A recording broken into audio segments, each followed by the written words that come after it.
Hello everyone, it's Steve with Aptera Owners Club. I had a video back in November of 2021 talking about HR 5376, which passed the House in November 19th, 2021. That was also known as the Build Back Better bill.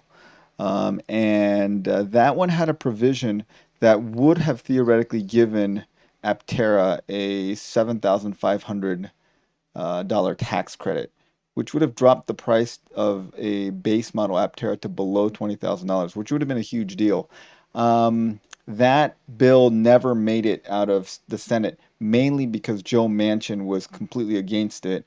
And the way that the Senate is set up, it's basically a 50-50 split, and every Democrat has to vote for a bill for it to pass because every Republican is going to vote against it. Um, and then if it goes 50-50, then the vice president, which is Kamala Harris, would vote for it, obviously, and then it would pass. But it didn't pass because Joe Manchin said, nope, it's a no-go on the Build Back Better. And they did all kinds of negotiations to try to make that work, and that just wasn't happening. So that bill just died. What happened recently is they have another bill which they're calling the Inflation Reduction Act of 2022, and who knows if it reduces inflation? Probably not, but it sounds good. Um, so it's a great sounding name, Inflation Reduction Act, because who doesn't want to reduce inflation? Anyways, this is basically a very pared down version of the Build Back Better um, bill. It's like I think the Build Back Better was like $4 trillion or something, and this is basically spending about $400 billion, so 10 times less essentially.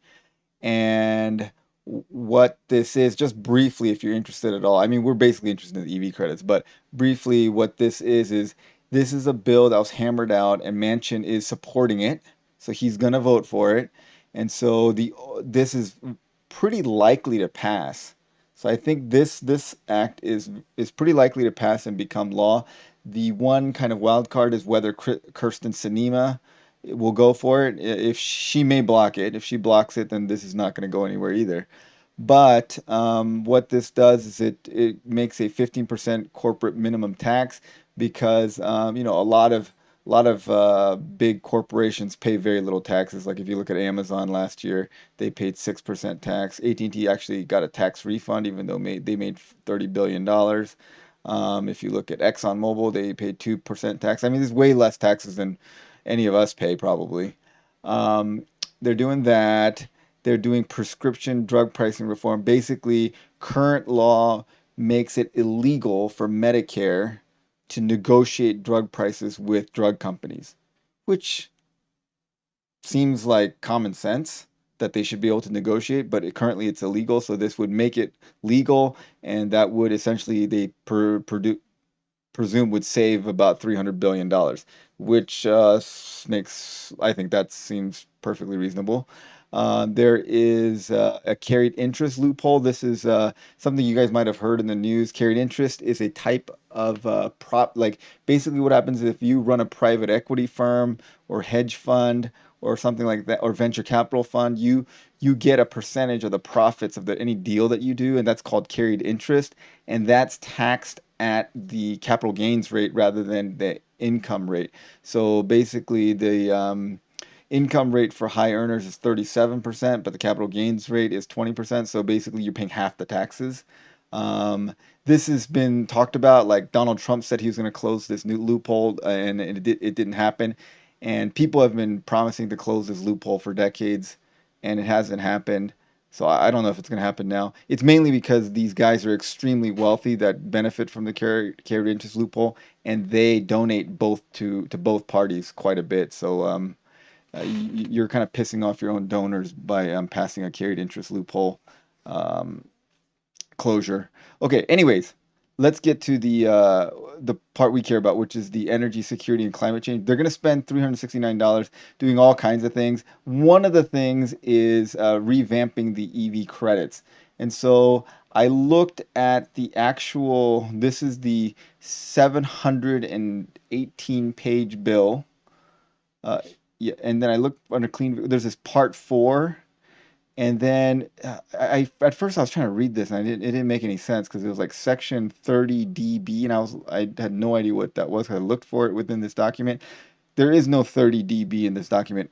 Then I came to realize what they're talking about is they're making amendments to the IRX, the Internal Revenue Tax Code of 1986. So this is the tax code, and so they're gonna go. This is section 30D, and then B right here. So basically, they're making amendments to that, and they're changing that. I read this through, and there is no mention of two or three wheel vehicles in this. So as I understand it, and someone please tell me if I'm wrong, this unfortunately makes it so that three-wheeled vehicles like the Aptera do not benefit. So they will not benefit. The best kind of summary I found was at this uh, website called JS Supra. It's a website. It looks like it's a website geared toward lawyers. And so they go over the major provisions of this new bill. And of all the articles I read about it, there seems to be the most thorough and accurate. And here's what's basically happening.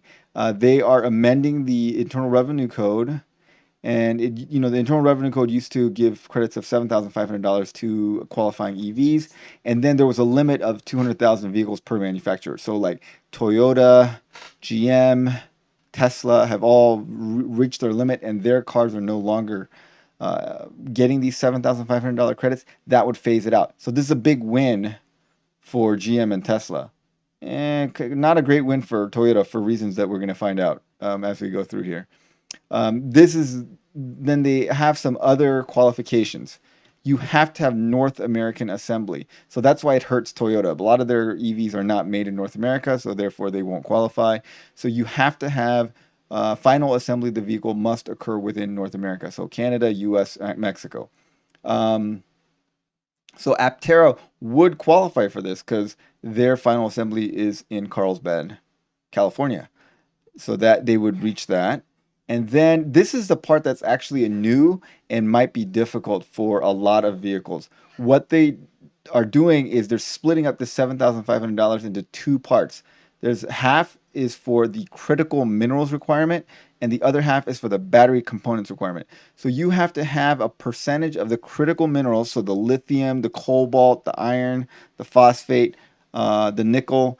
They have to be mined or processed in the United States or any country with which the United States has a free trade agreement.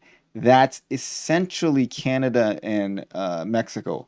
I I don't know of any other countries that it has a free trade agreement with. Please correct me in the comments if there are other countries with a free trade agreement in place.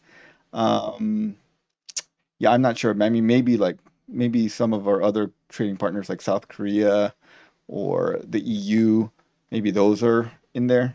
But anyways, a certain percentage of the minerals have to be processed, recycled, or mined in those countries. So that's gonna be hard because a lot of the battery components are mined out of like Peru, China, Africa. So that's gonna be hard to meet that requirement, I think. The required percentage starts at 40, so maybe you can reach that. And then a percentage of the battery components must be manufactured or assembled in North America. That's another one that's going to be hard to do.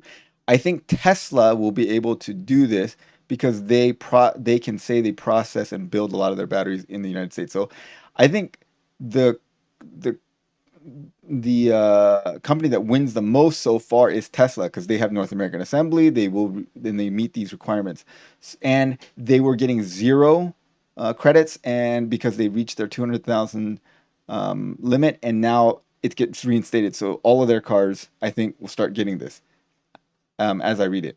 Then there's an exclusion of vehicles inputs from foreign entities of concern. So that means if they contain components sourced from China, Russia, North America, Iran, those kinds of countries that we don't have the greatest relationship with, they will not be able to get this. This is going to be a problem for Aptera because one of their known battery suppliers is Eve Energy. That is a Chinese company. Now, their latest battery partner that they sort of announced, not officially yet, is Formosa Advanced Energy Technologies. That's a Taiwanese company, and Taiwan is not a foreign country of concern, so that would be okay. But it still doesn't help them with this requirement of having critical minerals and battery components built in essentially in North America. So, and the other provision is that they would give uh, a tax credit for used EVs as well. And there are some price limits for cars. It's $55,000. So cars that cost more than $55,000 will not get a credit, and trucks that cost more than $80,000 will not get a tax credit. So Aptera costs less than $55,000, so they would qualify. So the things that make Aptera not qualify for this is I did not see any mention of two or three wheeled vehicles in the new bill, so I think that automatically takes Aptera off the table. And then the other thing is this critical minerals and battery components. I don't know if Aptera will be able to satisfy this requirement. They will satisfy the North American Assembly.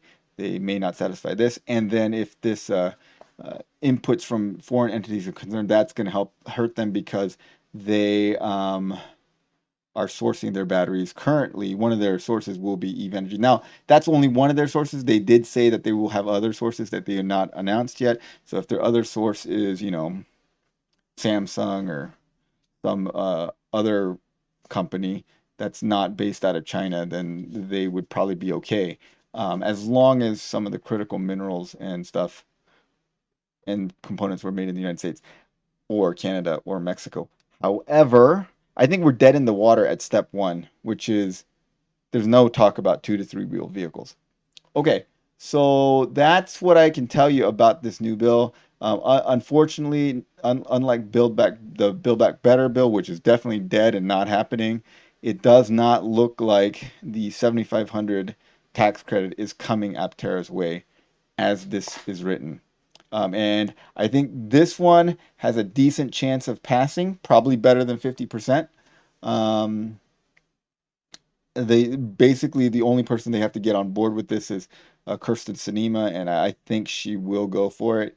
And if that goes, then this will go through. And I think what's going to happen here is if this goes through, essentially it's a big gift to Tesla and to GM kind of, and maybe Ford. But it basically puts a lot of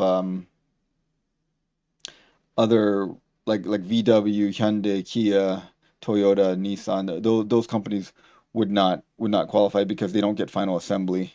But they may change and start building the EVs in the United States because all those companies have manufacturing plants in the United States. So I think they could get around that, and they would have to basically figure out this portion, the critical minerals and battery components portion. And I'm pretty sure they can figure it out. And Aptera could figure this out, I think, as well. They just need to have the two to three wheel provision added in. I don't know if it's too late for that to happen, but as it is currently written, there is no provision for two to three wheeled vehicles. So that's unfortunate. Um, that's my reading of this. I'm not a lawyer. I'm not a tax expert, not a legislative expert. I'm just reading. I did not read all 700 pages of this. I did kind of a search and find and looked for two, three wheels and clean vehicles and EVs, and I did not find anything with me personally looking at it. And I read several articles in the popular press going over it, but this website kind of for lawyers seemed to have the best summary, and I think they have the best summary of it. Okay, well, tell me what you guys think. If you read it different or you know something I don't know, please put it in the comments so we can all learn. I'm hoping, kind of hoping against hope, I guess, that they will put in a two to three wheel vehicle provision in there. That way, Aptera could find some suppliers for their batteries that are a little bit different, and they could meet these requirements, and then we could get the tax credit. But I think that's kind of unlikely at this point. Um, they've worked really hard to get this bill passed, and I think getting any changes to it at this point is kind of a tall order. But thanks for watching, guys. I hope this was somewhat helpful. I know it's kind of bad news and a bit disappointing, but that's what it is. Thanks, as always, to our supporting members. Really appreciate you guys. Thanks for everyone for watching and commenting, and have a great day, everyone.